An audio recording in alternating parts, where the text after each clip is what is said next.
বৃষ্টি শুরু হয়ে গেল। যা বৃষ্টি হচ্ছে তাতে তো মনে হচ্ছে এবার মাঠঘাট সব ডুবে যাবে। হ্যাঁ কি মা, সব যদি ডুবে যায় তাহলে আমরা থাকবো কোথায়? আমিও তো সেটাই ভাবছি মা। এমনিতেই আমরা যেখানে থাকি সেটা অনেক নিচু জায়গা।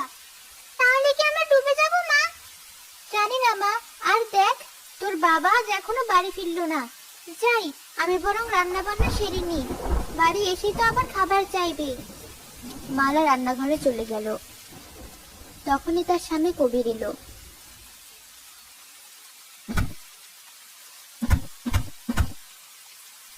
কই, কোথায় গেলে?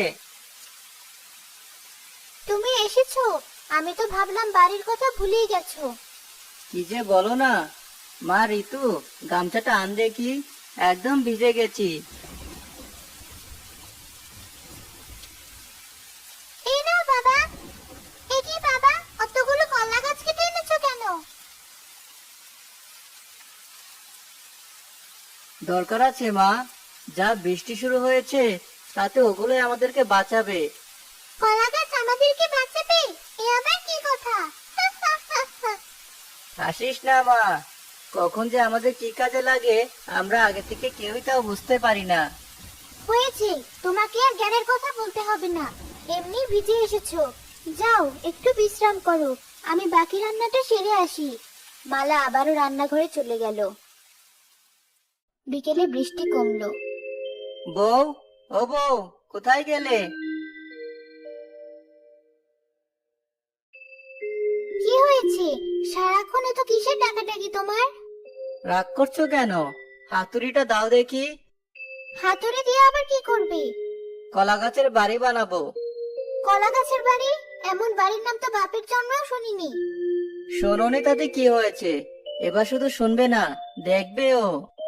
আবার এমন কিছু করো না যাতে সবাই তোমায় পাগল বলে ডাকে।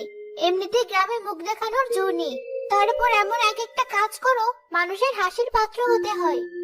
মানুষের কথা এত কান দিও না তো, ওরা এমনই, সব সময় এর ওর পিছনে লেগে থাকে। যাও, যা বললাম তাই নিয়ে আসো। তোমাকে নিয়ে আর পারি না। এই নাও হাতুড়ি, আর যা ইচ্ছে তাই করো। হাতুড়ি নিয়ে কবির উঠোনে বসে কলা গাছ কাটতে লাগলো। তখনই তাদের প্রতিবেশী মকবুল সেখানে এলো। কি কবির ভাই, এত মনোযোগ দিয়ে কি করছো? এই তো ভাই, ভবিষ্যতের জন্য কাজ করছি। ভবিষ্যতের জন্য কাজ? হ্যাঁ, ভবিষ্যতের কথা ভাবাই তো জ্ঞানীর কাজ, তাই না? তা তো ঠিকই, কিন্তু এই কলা গাছ দিয়ে তুমি ভবিষ্যতের কি কাজ করছো শুনি? শুনে আমিও একটু জ্ঞানী হই। কি আর করব ভাই, কলা গাছ দিয়ে একটা বাড়ি বানানোর চেষ্টা করছি। সত্যি কবির ভাই, আসলে তুমি এই নাকি তোমার ভবিষ্যতের কাজ? কলা গাছের বাড়ির কথা তো জীবনেও শুনিনি। তা এই বাড়ি দিয়ে তুমি কি করবে শুনি? হেসো না, হেসো না। কে বলতে পারে একদিন তোমাকেও আমার কাছে সাহায্য চাইতে হতে পারে। না কবির ভাই, আমার জীবনে এত খারাপ দিন কখনো আসবে না। এবার বলো তো, এই বাড়ি দিয়ে তুমি কি করবে? বাড়ি দিয়ে আর কি করব, বাড়িতে থাকবো। সত্যি কবির ভাই, এমনিতেই তো আর সবাই তোমাকে কবির পাগলা ডাকে না। তোমার এসব কাজ করবো দেখেই তোমাকে পাগল বলে। খেয়ে দিয়ে কাজ না থাকলে বোধহয় মানুষ এমনই করে। যাই হোক, আমার কাজ আছে, আমি চললাম। মকবুল হাসতে হাসতে সেখান থেকে চলে গেল। কিন্তু কবির সেদিকে মন না দিয়ে তার কাজ করতে লাগলো।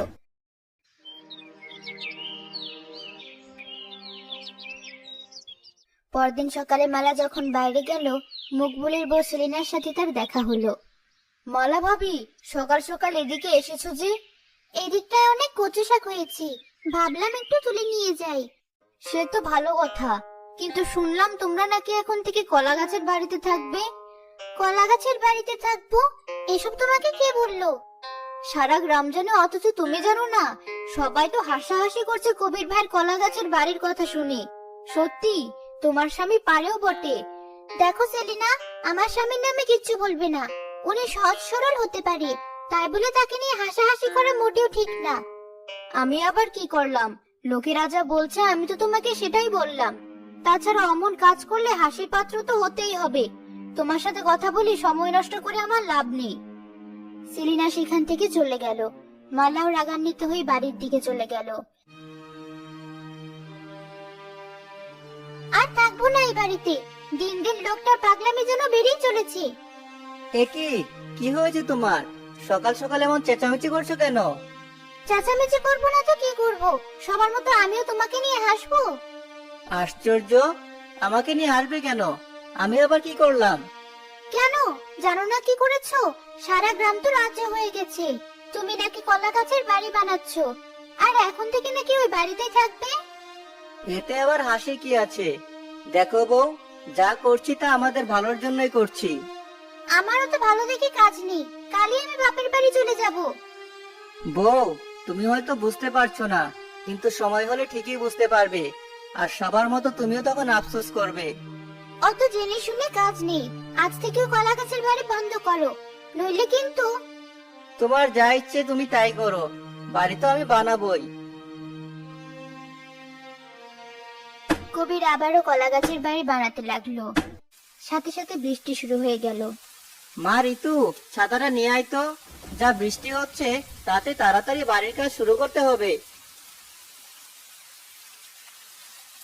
এই নাও ছাতা। আচ্ছা বলো তো, তুমি এই বাড়িটা কেন বানাচ্ছ? শোন মা, যা বৃষ্টি শুরু হয়েছে তাতে এবার নির্ঘাত বন্যা হবে। তার উপর আমরা যেখানে থাকি সেটা অনেকটা নিচু জায়গা। বন্যায় যদি কিছু ভেসে যায় তাহলে সবচেয়ে প্রথমে বাড়বে আমাদের এই গ্রাম। কি বাবা, কি বলছো তুমি? তাহলে আমরা কোথায় যাব? তার বলছি কি, এই জন্যই তো কলা গাছের বাড়ি বানাচ্ছি, বুঝলি মা? আগে যখন ছোটবেলায় বন্যা হতো তখন আমরা এই কলা গাছের বেওয়া বানাতাম, আর সেটা দিয়ে এখানে ওখানে চলাচল করতাম। কিন্তু তুমি তো এবার ভেড়া বানাচ্ছ না, এটা তো একটা বাড়ি। হ্যাঁ মা, দিন বদলেছে, এখন কি আর বৃষ্টিতে বেড়ায় থাকা সম্ভব? তাছাড়া কতদিনে বৃষ্টি থামবে তারও তো হদিস থাকবে না। এই জন্য তো বাড়ি বানাচ্ছি, যাতে বৃষ্টি না থামলে বন্যাতেও আমরা সুস্থ থাকতে পারি। কবির ছাতা মাথায় দিয়ে আবারও কাজ শুরু করলো। বৃষ্টির গতি যেন আরো বেড়ে গেল। এভাবেই বেশ কিছুদিন বৃষ্টি হওয়ায় সারা গ্রাম পানিতে থই থই করতে লাগলো। হায় হায়, এবার তো পানি সারা গ্রাম ডুবিয়ে ফেললো। এবার আমরা কোথায় যাব? বাড়িতেও তো অনেক পানি ঢুকে গেছে। চিন্তা করো না, আমাদের তো কলা গাছের বাড়ি আছেই, সাথে তো আর ওটা বানাইনি। সত্যি আমরা কলা গাছের বাড়িতে উঠবো? হ্যাঁ মা, তোর মা রাজি হলে তবেই উঠবো। কি কিছু বলছো না যে? না মানে? হয়েছে, তোমাকে আর লজ্জা পেতে হবে না। এই ঘরে আর কিছুতেই থাকা সম্ভব না। প্রয়োজনীয় কিছু জিনিস নিয়ে চলো, আমরা এখনই কলা গাছের বাড়িতে গিয়ে উঠি। কবির তার স্ত্রী মালা ও ঋতুকে নিয়ে তাদের কলা গাছের বাড়িতে উঠলো। অন্যদিকে গ্রামবাসী বন্যার প্রকোপে অতিষ্ঠ হয়ে গেল। এই কি যন্ত্রণায় পড়লাম! এই বন্যার পানি তো এবার ঘরেও ঢুকে গেছে। কিছু বলছো না যে? ছেলেপুলে নিয়ে এবার কি বন্যার পানিতে ডুবে মরবো? এমন বাজে কথা বলছো কেন? সারা গ্রামেরই তো একই অবস্থা। দেখো না, আরেকটা দিন বৃষ্টি ঠিক কমে যাবে। এই বৃষ্টি কমার না, কাল তো দেখলাম অনেকেই ঘর ছেড়ে অন্য গ্রামে গিয়ে উঠছে। চলো আমরাও কটা দিন মায়ের বাড়িতে গিয়ে উঠি। কি যে বলো না, বাড়িঘর ছেড়ে তাই কোথাও যাওয়া যায় নাকি? আমি দেখছি কিছু করা যায় কিনা।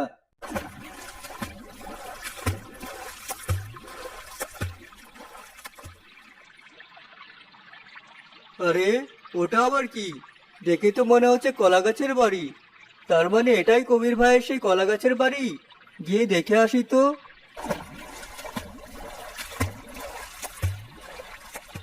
কবির ভাই, ও কবির ভাই!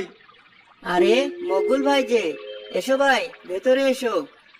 না মানে, আমতা আমতা করছো কেন? এতদিন তো শুধু আমার কলা গাছের বাড়ির কথা শুনেই এসেছো, একবার ভেতরটা দেখে যাও।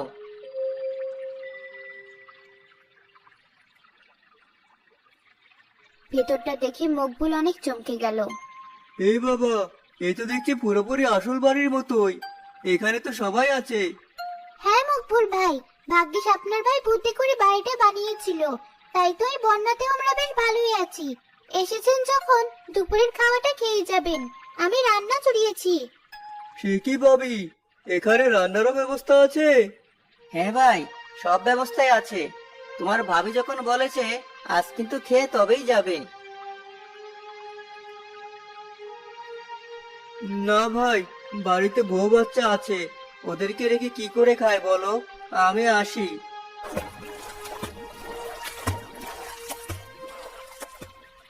পরদিন হতেই সারা গ্রাম বন্যার পানিতে ডুবে গেল।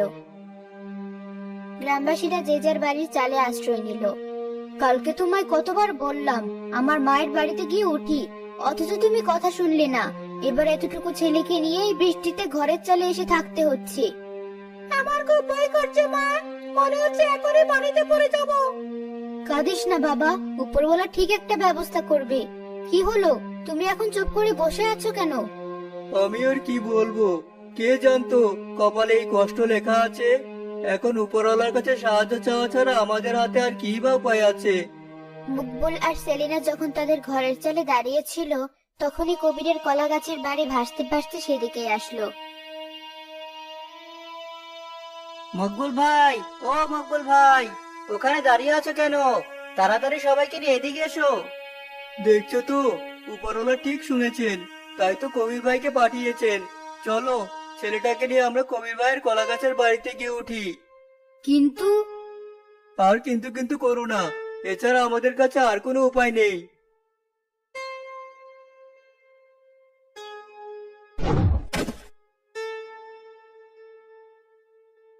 সত্যি কবির ভাই, তোমাকে যে কি বলে ধন্যবাদ জানাই। আজ তুমি না থাকলে হয়তো ছেলে বউ নিয়ে এই বন্যার পানিতে ডুবে মরতে হতো। কি যে বলো না ভাই, মানুষ তো মানুষেরই জন্য। মকবুল নিজের ভুল বুঝতে পারলো, তার চোখে অঝরে পানি ঝরতে লাগলো। এ কি মকবুল ভাই, কাঁদছো কেন? কাছে নিজের ভুলের কারণে, না বুঝে তোমায় নিয়ে আমি কত হাসাহাসি করেছি। এমনকি এই কলা গাছের বাড়ি বানানোর জন্য তোমাকে পাগল পর্যন্ত বলেছি। অথচ আজ তোমার আর তোমার এই কলা গাছের বাড়ি আমাদেরকে বাঁচালো। আমায় তুমি ক্ষমা করে দাও ভাই। মালা ভাবি, তুমিও আমাকে ক্ষমা করে দাও। সেদিন না বুঝে আমিও তোমাকে নিয়ে উপহাস করেছি। আজ আবার এসব কথা কেন? তাছাড়া আমি তো কিছু মনে করিনি তোমাদের কথায়। শোনো মকবুল ভাই, আমি যা করেছি বুঝে শুনেই করেছি। আমাদের উচিত ভবিষ্যৎ আসার আগে ভবিষ্যতের বিপদ নিয়ে ভাবা, আর তা থেকে বাঁচার উপায়ও আগে থেকে তৈরি করে রাখা। সেলিনা ভাবি, আমিও তো নিজের স্বামীর কারণে কতবার লজ্জিত হয়েছি, কিন্তু আজ বুঝতে পারছি সে যা করেছে তা সবই আমাদের ভালোর জন্যই করেছে। শুধু তোমাদের জন্য না, আমি গ্রামের সবার ভালোর জন্য এটা করেছি। তাই তো আজ আমরা গ্রামের সবাইকে বন্যা থেকে উদ্ধার করব, আর আমার এই বাড়িতে সবাইকে ততদিন আশ্রয় দিব যতদিন না বন্যা ঠিক হয়। সত্যি কবির ভাই, তোমাকে যতই দেখছি ততই মুগ্ধ হচ্ছি। তোমার মতো ভালো মানুষ হয় না। হয়েছে, আমাকে নিয়ে আর প্রশংসা করতে হবে না। চলো, আমরা আমাদের কাজে লেগে পড়ি। আজই সবাইকে উদ্ধার করতে হবে। কি পারবে তো? হ্যাঁ ভাই, পারবো না কেন, অবশ্যই পারবো। তোমার এই মহৎ উদ্দেশ্য সফল করতে যা প্রয়োজন আমি সব করতে পারবো। মকবুল কবিরকে জড়িয়ে ধরলো। কবির আর মকবুল মিলে গ্রামের সবাইকে বন্যা থেকে উদ্ধার করে তাদেরকে কলা গাছের বাড়িতে আশ্রয় দিল।